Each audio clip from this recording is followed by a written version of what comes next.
ndeko okoti na kati na radio voilà effet ceux qui va faire sur maloba mais ceux qui va faire sur maloba te koloba te natikeli yo loba awa na kata ka batu te les 3 minutes nous sauver koki et na juif l'histoire politique de notre pays. La grande date du mois de février cette année, c'est la date du 16 février. Bana biso bandeko o tozali kobunda ezali pona Tshisekedi te pe bandeko o bozali kolanda biso komba na biso tozali kobunda ezali pona Honoré Ngwanda te ndeko Siakudia totika ba vantir na kati na komba moto nyonso to azali utile pona komba.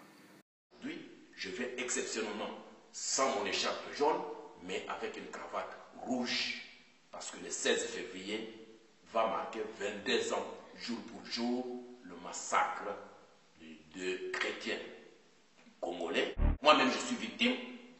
Au mois d'août 1985, mon jeune frère, Johnny Mwamba, a été tué par le service de Ngwanda et le service de Mobutu, tué du deuxième étage de l'IPN. Tozali kobunda, ezali pona Tshisekedi te.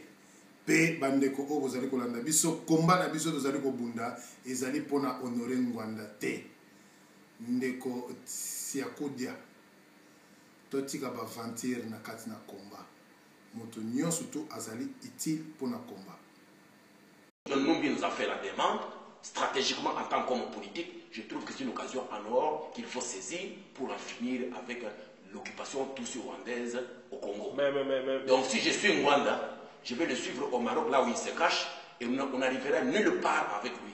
Je vous dis que j'ai une ambition de prendre le pouvoir au Congo pour corriger la marche. Merci Nabandeko Nyon, surtout au Bozali Kolanda Bisso, vous allez brancher sur la trophée W Radio-Télévision Lissolo.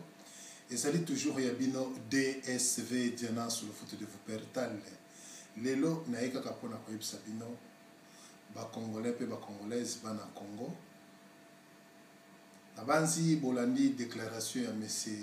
Siakudia. Alors, nga na koyebi sabana Congo boye, ceux qui combattent na biso ezali ko umela, ezali pona ba distraction ya batu lokola ba Siakudia boye.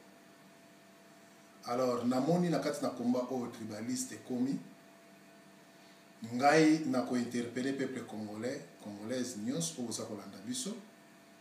Combat na biso ezali pona Tshisekedi te. Combat na biso ezali pona Honoré Ngwanda te ezala ba règlement de compte na kati ya lit yo lingaka Tshisekedi te osali ba video yo lingaka Honoré Ngwanda te osali ba video tolobaki 2014 oyo biso nyonso tutozala ini bana tata moko mama moko tobundela Congo na biso ensemble.